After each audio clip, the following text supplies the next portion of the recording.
right, who wants to hear about high-octane adventures and the latest and greatest on the motor scene?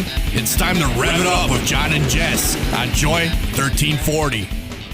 Welcome back to Rev It Up with John and Jess, coming at you on Joy 1340 AM and 98.7 FM. Yeah, thank you, everybody, for coming back here. And, of course, thanks to our great sponsors, O'Reilly Auto Parts. Yes. For bringing us back on the show here and kind of hanging out with us all summer long. Mm-hmm. And we've got a couple things we want to talk about. But first off, I was looking at your cool shirt. Isn't it nice? Is that the cool one we got when we were down in Tennessee? Yeah, good old Gatlinburg.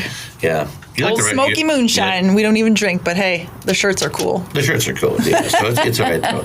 So we got, we just came off a great opening night of Motor Mania Street Drags, too. Yes. So even though we had it's a little cold. Not the fairest weather, 30-mile-an-hour winds and like 40 degrees, but we want to thank all the racers and everybody that came out. Yeah, we had over 52 cars, I think, registered and ran. And at 5, I think we might change up a little bit, maybe set the race at 6, because I think 5 is just a little early for people to get there. Okay. So we'll make some posts about that, people, and we'll keep everybody posted. So, but I think a lot of people had a lot of fun. I mean, the posts and everybody were going good. And one thing we will put on here, and we'll make a video about it too, that people are kind of freaking out that we are letting them do burnouts and before they race, do the prep. So that's a big thing. So, but yeah, so everything's going on. Everything else is great in the world, but we have something we're going to talk about for a while, huh?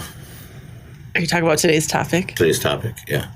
I'm just going to say I tried my hardest to be neutral. I went in with an open mind. I got a lot to say about it, so yeah. And I tried to be neutral. I tried so hard. So today's topic, everybody, just so you know, is this new? Well, I mean, I guess it's not really new. It's not really new, but it's really the most talked about thing, I guess, with our AKA non-political talk of the administration. So, Right. So we're going to talk about, you wrote electric versus gas, but I'm going to say gas versus electric because gas should be first. Okay. So, and what are the pros and cons of it, and where are people going with it? And as us in the motorsports world here, it's kind of making an impact. Making a huge impact. It's making a huge impact. So, I don't know. I see a lot of Chevy. I mean, Ford is going with the electric Mustang. I see a lot of stuff going on. I'm not really too keen on it. I've seen a couple, obviously. Really? The big, I mean, you can't talk about electric cars without talking about Elon Musk and Tesla, right? All right. So, I mean, I get it for certain reasons, but you have got a lot of huge points in here that I'm looking at. I'm like, oh, boy. This could go way beyond 20-minute conversation, but I tried to keep it brief. Obviously, there's pros and cons to both. I feel my way. John feels his way. Everybody out there feels their own way. Yeah. I think people are pretty diehard one way or the other. And then, of course, you got the hybrid cars, too, which is kind of a mixture of both, which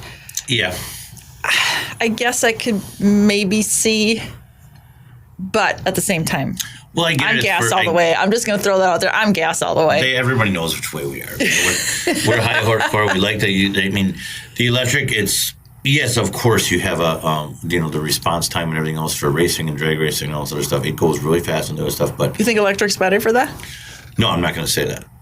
I will not say electric better by any means than any of this stuff. But as far as speed and efficiency wise, sure, it's better than your gas powered car that might be able to cut out or do whatever as far as the response time of smashing on the gas and stuff. And we've seen last year we had a couple proven points. I mean, last year I believe was Chad from Charisma had a Tesla, or I don't know exactly. I thought it was a Tesla that he had out there that he was racing on the 300-foot street drags.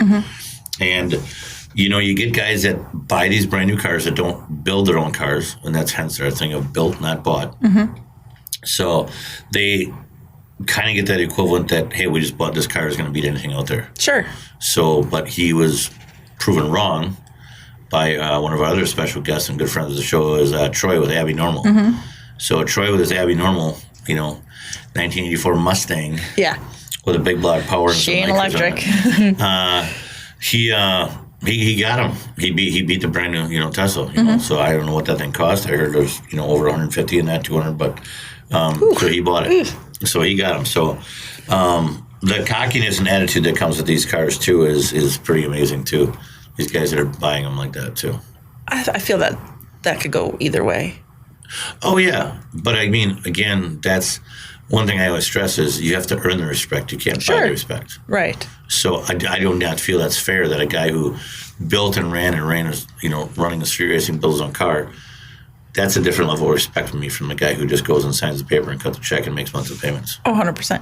Okay. All right. Well, you don't need to explain that to me. Well, I'm just saying, I just can't get offensive. Well, if I could. So, all right, Jess, you go ahead and, fill me in on the pros and the cons of what I found on the online here. We got electric cars tend to be more expensive upfront, but may decline as they become more mainstream. Tax credits are available up to $7,500, and they also have some state and federal incentives. Why would there be tax credits? Can I ask you? Because my opinion is that they're trying to get you to switch over to electric. Okay. So there's another government thing here. Okay, go ahead. Right. The electricity that powers the EVs comes from burning gas or coal or from hydropower like wind or solar. And that's weather dependent. So that is one of the things. To save electricity, you have to burn the burn. Yes, oil. And that's one of the Are things you sure? that Are these facts? Really look it up. Are this accurate? Chaps my hide when they talk about People emissions and stuff like that. One. You have to burn coal to get electricity. And then, if it's weather dependent, like what happens if there's a hurricane? The people in Florida, what are they going to do? They can't just go fill up at a gas station and head out of town. They're going to have to charge up somewhere. Well, if the grid is down. Well, if the grid is down, they're sitting there, and I've heard some of these cars last for 24 hours, some last for 48, some last for 2 hours in traffic with heat and all that stuff. So there's a lot of things. There's a lot of stuff that goes into it. Okay, keep rolling. I will. Cost of charging varies on where and when you charge. So there's peak hours versus non-peak hours, the charging station versus at home. It all makes a difference on how much it's going to cost you. The EV batteries require lithium or cobalt, which is mined from the earth, and mining creates the CO2 emissions.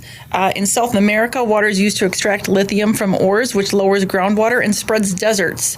Toxic chemicals can leak into rivers, and 40,000 children have been used to mine cobalt in the Rep of Congo. That I did see, and I will actually. I saw some footage from Joe Rogan's show, and that was pretty amazing. And I really dug into that when we were going to talk about this week. And so one of the things that I look at is, and I think you and I talked about this both. So they're going to, they're mining for lithium in these sins in South America, right? Yeah. So if this is so great forever, or cobalt, I'm sorry. So they're mining for this everywhere, and they're getting this all done. If this is so great, and our administration and everybody wants to go back, and I know you're laughing at me because I always say I'm not going to go political, but how can you not on this one? I'm sorry. I'm going to probably break my own rules on this. You one. are. I am. because this one really gets. I'm really passionate about it. You loving it. I know you. Yes. So I'm like, this is all about motorsports and whatever. But this part of motorsports, we have to talk about the political stream of it. Because I'm sorry, but I'm going to break the rules today, and I'm going to do it. Mm-hmm. So there is no way. If this was so great, why aren't we doing it in our own country? Why aren't we doing it? Why aren't we doing it in all over the place? Why aren't we doing? And they're promoting it like it's the best thing ever. Right.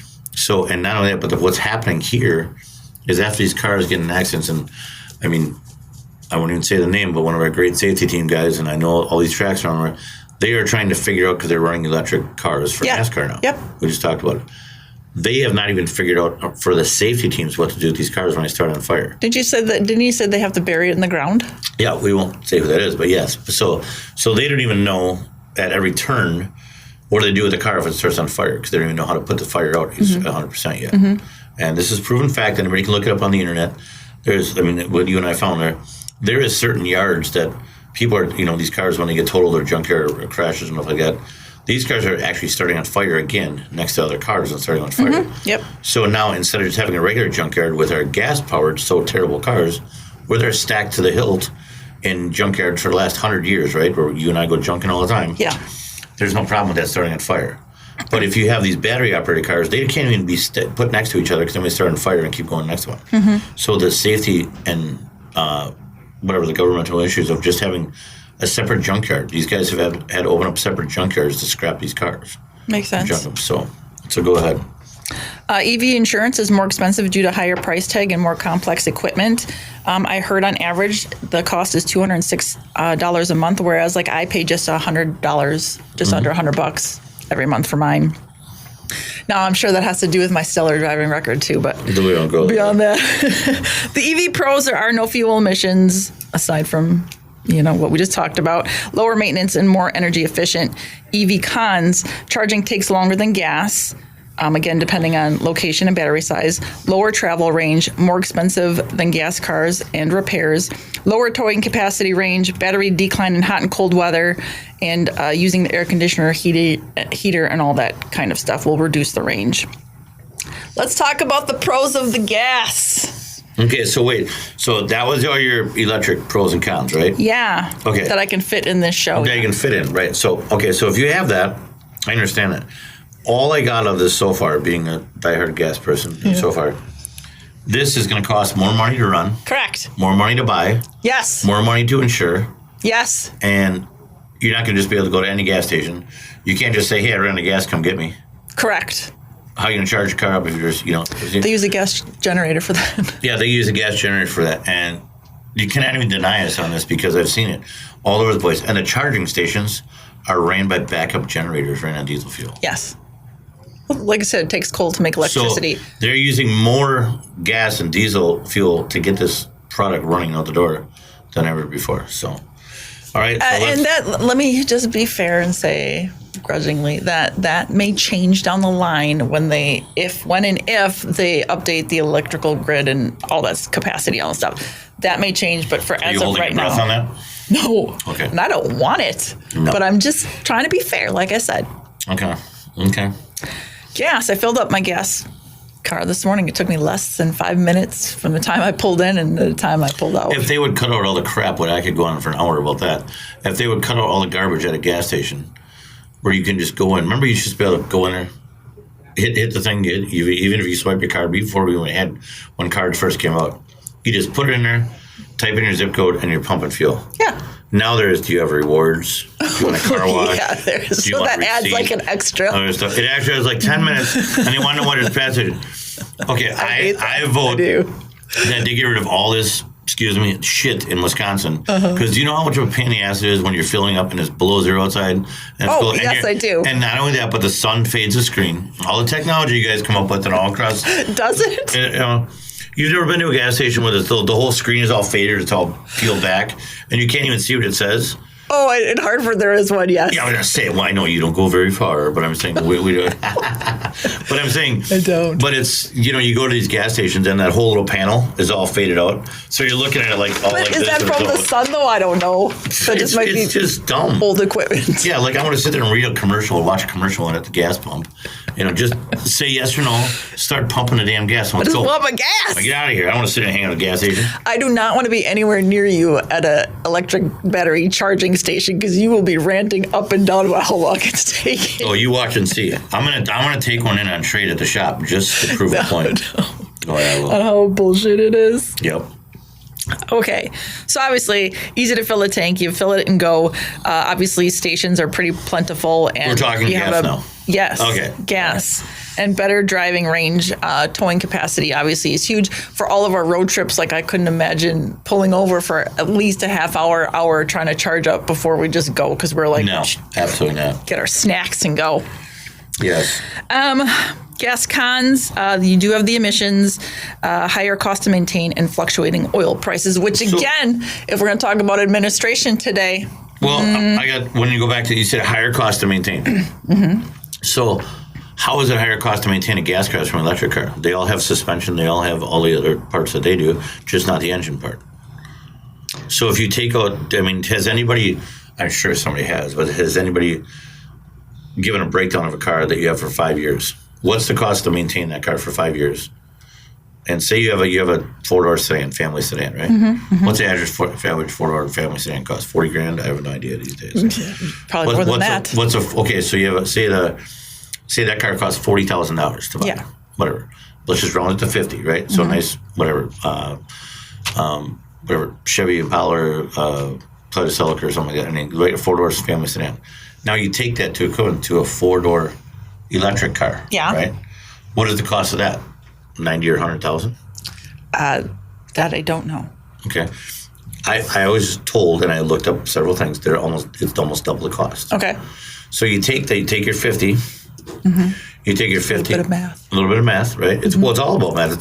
This is what it's all about, is the numbers, right? Yes. The administration wants us to save money and save the environment, right? Yes. They can pull all the wool over your eyes all you want. It's not about saving the damn environment. It's about money, right? It always has been. So if it costs $50,000 to buy a gas-powered car, but it costs $100 to buy the electric car, that's going to be better for the administration and the environment. The environment. Environment administration, same BS story. Anyways, so you have it on there. Now, in 5 years, are you going to spend $50,000 maintaining your gas car? I think based on the statements I made previously, they're talking about initial cost for electric vehicle is higher. Put that aside. Yeah. Then just like side by side, it would be more expensive, allegedly, to maintain the gas car. Okay. Not including. I'd like to see that because the electric car still has tires, still has brakes, still has all these things. So it's got to be the biggest thing. So when you have your regular gas powered car, what is the biggest things you stick into it every couple of years? Tires, right? Tires. Okay, so electric cars got tires. Well, so does it have like a transmission and everything too? I don't even know. Yeah, it's got a transmission in it, but it's part of the electronic system. I'm talking the comparisons on what a gas and electric car both run. They both have 4 tires on it, right? Yes. So you're not going to get, that cost is going to stay with the cars, no matter if they're gas, electric. I don't care if they're Fruit Loop powered or whatever the hell you want to call it. They still got tires on them, right? So that's there.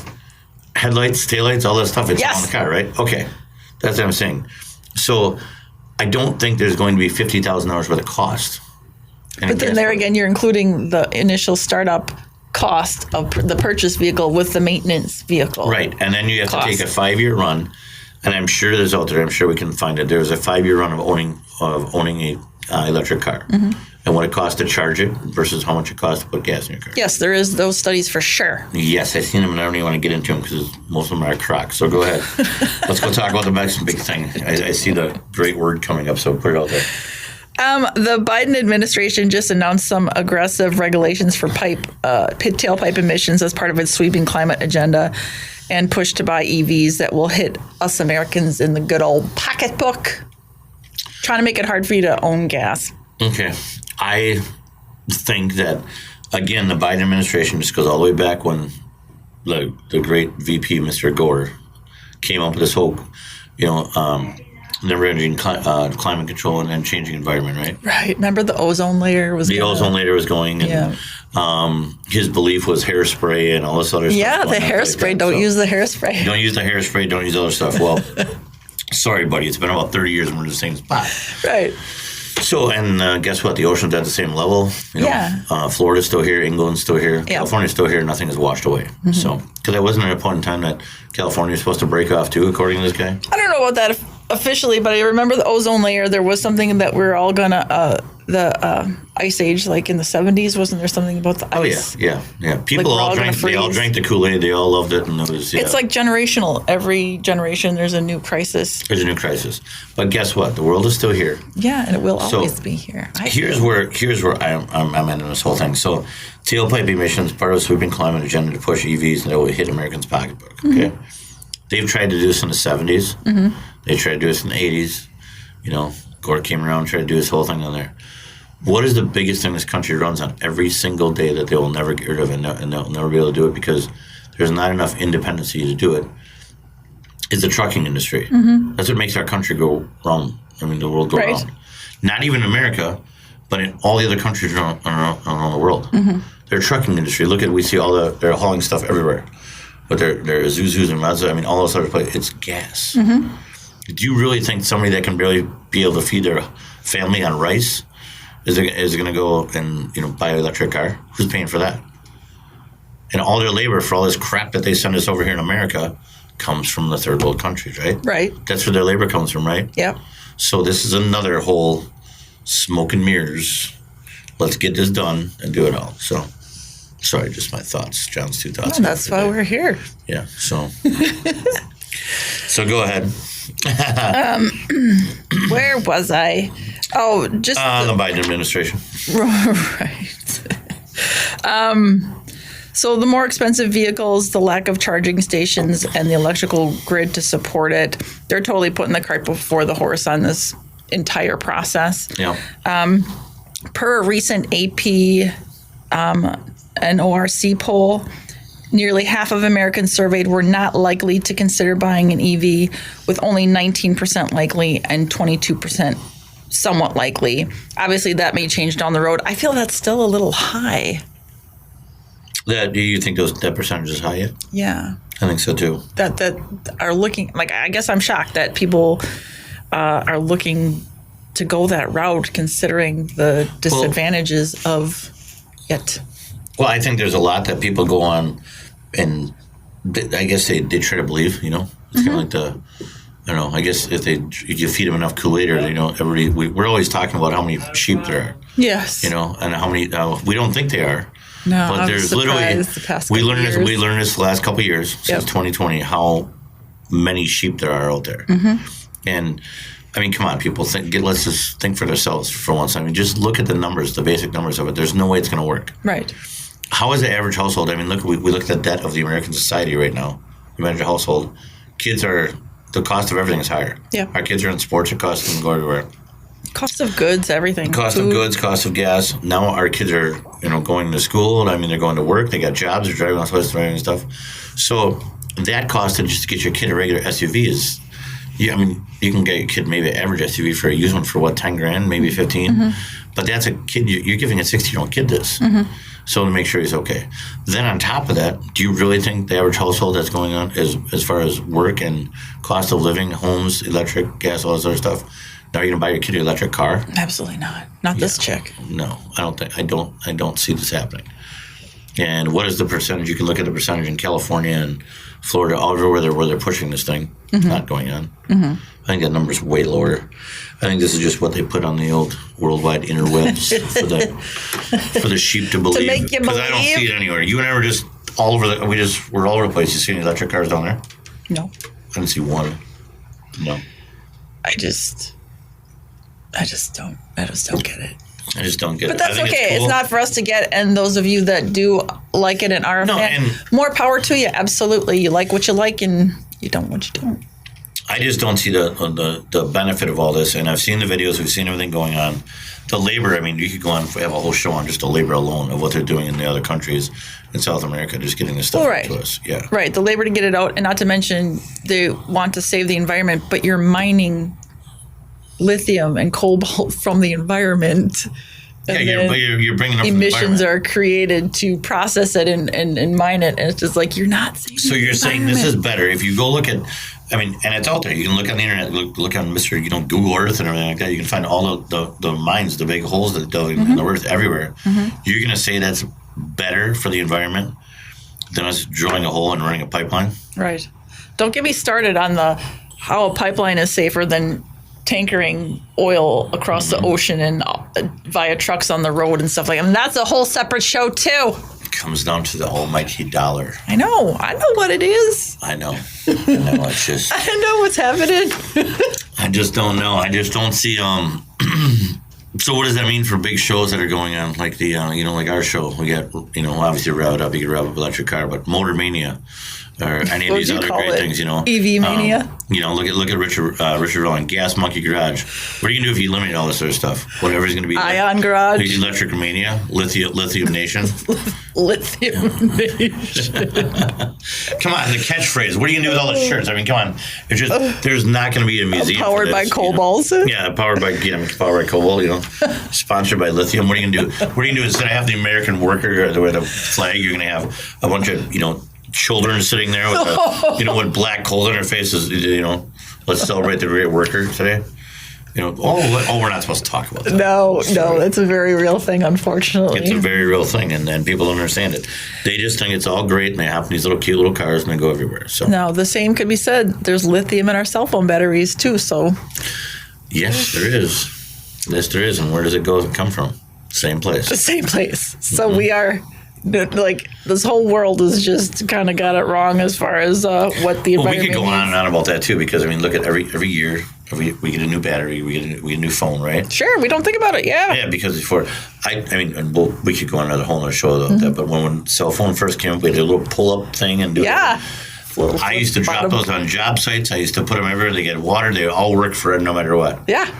I think the phone that's over there, I don't know, what is it, a 12 plus? You guys always make fun of me how big the screen is. Yeah, that's huge. You can do videos, you can do your bank, you can do everything on it. But if it gets wet, or if you and I are, look, we just were up in Tennessee in Gatlinburg. No reception in the mountains. We went all the way up the mountains, guess what? No reception. I remember 20-something years ago when my nephew joined the Air Force, and Randy and I, Boone, went down to, we call Randy Boone, my brother. Boone. But we went down to Texas, went into Mexico, looked at cars, got lost, do whatever like that. And I had my cell phone that flipped open, and you lit it up and it was all orange, you know, lit up. Was that it was the flip and not the brick one? Yeah, I want to say it wasn't a Nokia. I don't even know what it was. It was Nokia. I had one. Okay, yeah. So anyway, so that was out there. Guess what? We went everywhere. Mm-hmm. It worked. Everywhere. We got lost for 2 days. Was playing around, got hitting bars on there. Never lost reception once. What happened to those days? Yep. Randy and I, we would go all over the place, Tennessee, all over, up in the mountains, looking at cars. Yeah. I'd call somebody, hey, I'm looking at a Chevelle over here. I'm in the mountains. Standing on a mountain. Standing on a mountain. Guess what? It's all over the place. You know? Yeah. It's all You're so old school. I love it. I am old school and I'm never changing. Me too, though. So, give me a pen and paper any day. Yep. Yeah, I just got told the other day, somebody's lady was in the office and said, I can't believe everything you have for your business, you still have in a file. I said, that's the coolest thing ever. What are you going to do if we got to look up someone in a file and all of a sudden, guess what? I can't get reception. Yeah. You know, where are you going to sign? Sign the paper. See this? Let me pull up my files. See this shit right here? You'll never be able to knock I don't even use my phone calendar. I'm like, I got to go home and check the calendar on my phone. 100%. We have my remote. So. All right. Well, we're out of time. Thanks for taking part of that B-word administration thing. So next time don't yell at me because we don't talk politics here. Jess, I tried to stay away from it. You knew bringing up this subject would make me go there. Hey, if you guys check out our website. It's been updated. TheMotorMania.com. You'll see all of our events on there. It's pretty slick now. And you have another announcement to make about Facebook, right? We're branching off of the Motor Mania page? Yes, we are going to do a separate video because by the time they see this one, we'll already be over there. But we're moving to our own Facebook page, everybody. Yep, so Rev It Up be on its own page because we have too much stuff going on in one. We're growing a little bit too fast, so we got to run. I got to get stuff done. You know, Jess is going to go tanning or something. Right, because I don't work or nothing either. She doesn't. Okay, bye. Okay, see you later, everybody. Thanks for listening.